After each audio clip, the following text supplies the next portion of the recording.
If you have been sending dispute letter and getting nothing back but a verified response, there is a reason for it. It's because in 2026, the credit bureau are not even reading your letters.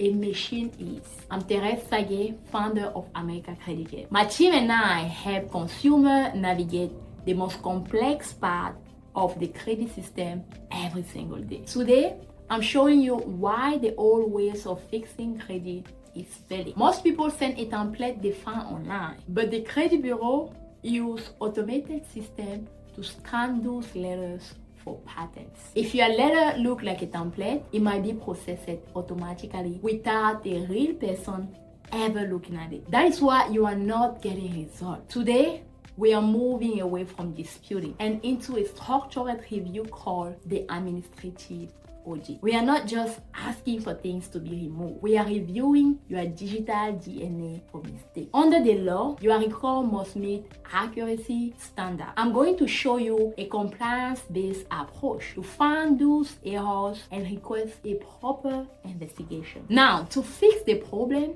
you need to understand the machine. Most of your disputes go through a system called EOSCAR. Think of EOSCAR as a translator. When you send your letter, the credit bureau automated processing turns your story into a 2-digit code. They send that code to the bank.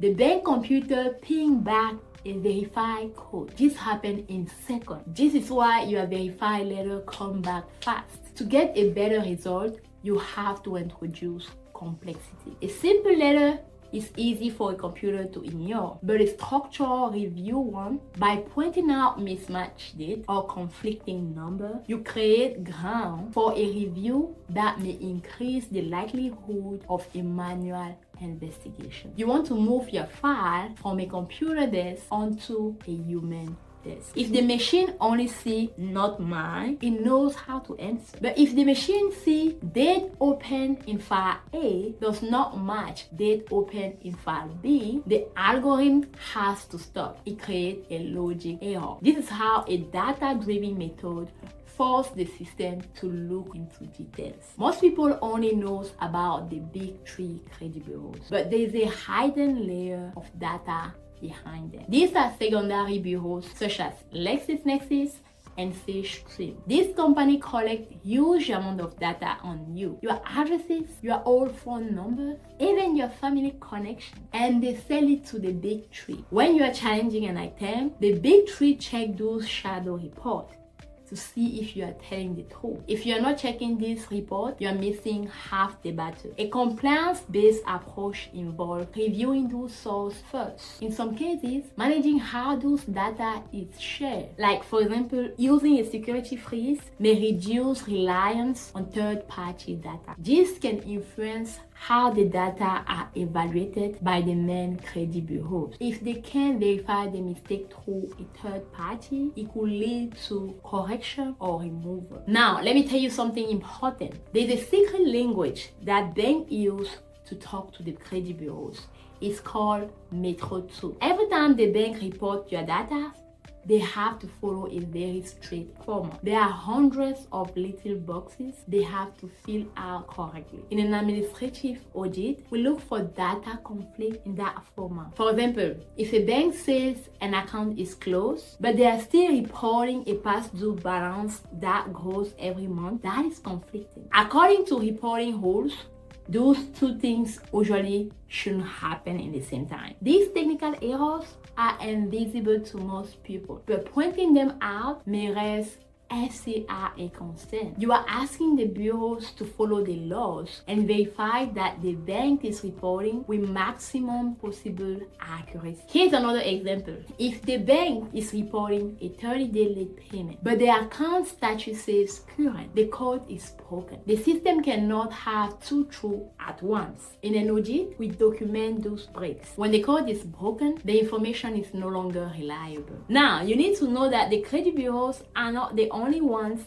who needs to follow the rules. The banks or furnishers has the job too. When you identify a specific mistake, the bank is required by law to do a proper investigation. Most banks use software to do this. If that software cannot explain the specific error you found, the bank may need to update or remove the information. Many banks have millions of customers. They don't always have a human checking every dispute. They rely on furniture logic, which is often automated. By highlighting their method to conflict, you are giving them technical problems that their automated software might not be able to solve. If they cannot prove the data are 100% right, it may support a formal dispute. Now, one of the most important parts of an administrative audit is the audit trail. This is the paper trails that prove you have done your part. Most people send one letter and stop, but a structured review involves keeping a record of every response, every day, every person you speak with. If the credit bureau sends you a verified response but does not explain how they verify it, you are documenting a lack of transparency. This documentation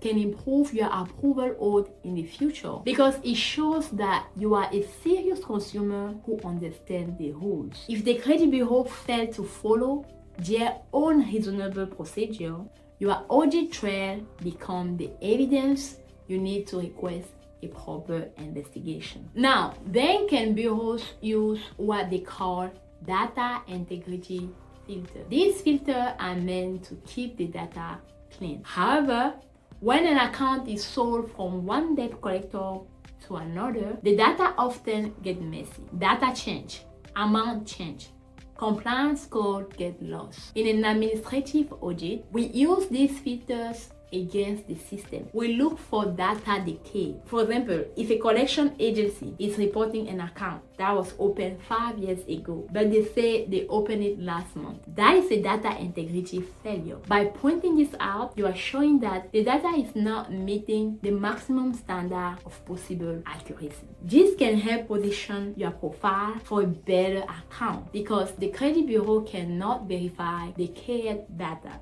Now, sometimes the credit bureau will ask you for more ID or more proof. While this is standard, it can slow you down. If you feel like you are being stalled, you can send a procedural request. You are simply asking, how did you verify this? Who did you talk to? What document did you review? This forces transparency. The system is difficult to navigate, but it has to follow rules. When you know the rules, you can advocate for yourself much better. It moves the conversation from please help me to please follow the procedure. The administrative audit isn't a hack. It's a framework for understanding how your data move through the world. Most people are frustrated because the system was never explained to them. Once you shift from guessing to strategies, everything changes. You are not just fixing your credit, you are managing the financial asset. This can help position your profile for much higher limit and better loan